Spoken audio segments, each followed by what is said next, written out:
దేవుని ఎదుట మనం తగ్గించుకోవాలి అనగా మోకాళ్ళ ప్రార్థన చేయాలి.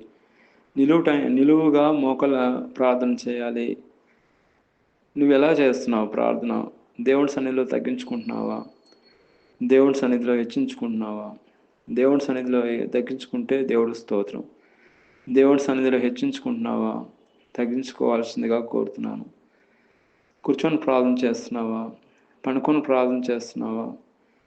పని చేస్తా ప్రార్థన చేస్తున్నావా? ఎలా చేసినా దేవుడు వింటాడు. కానీ మోకాళ్ళ ప్రార్థన అనేది అది ప్రాముఖ్యమైనది, శక్తివంతమైనది, ఫలభరితమైనది. కాబట్టి మన ప్రార్థన అనేది దేవుడి సన్నిధికి వెళ్ళాలంటే ముఖ్యంగా మోకాళ్ళ ప్రార్థన అనేది మనం చేసినట్లయితే, మోకాళ్ళ ప్రార్థన ఎప్పుడైతే మనం చేస్తామో సాతానుకు కూడా వణుకండి. మోకాళ్ళు వంగంగానే, మోకాళ్ళ మీద వంగంగానే సాతానుకు కూడా భయం. ఉదాహరణ మనం చూసుకున్నట్లయితే పోలీసు వాళ్ళు వస్తున్నారు, హారన్ కొడతా వస్తున్నారు, కుయ్ కుయ్ కుయ్ అని. దొంగలు ఎవరైనా ఉంటే వాళ్ళు ఏం చేస్తారు? వాళ్ళకి భయం వేస్తుందా లేదా? భయం వేస్తుందండి.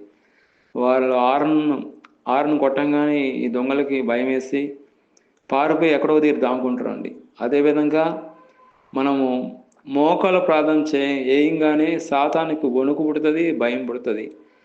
అంత పవర్ ఉందండి మోకాళ్ళ ప్రార్థనలో. శక్తివంతమైన ప్రార్థన అంటే మోకాళ్ళ ప్రార్థనే.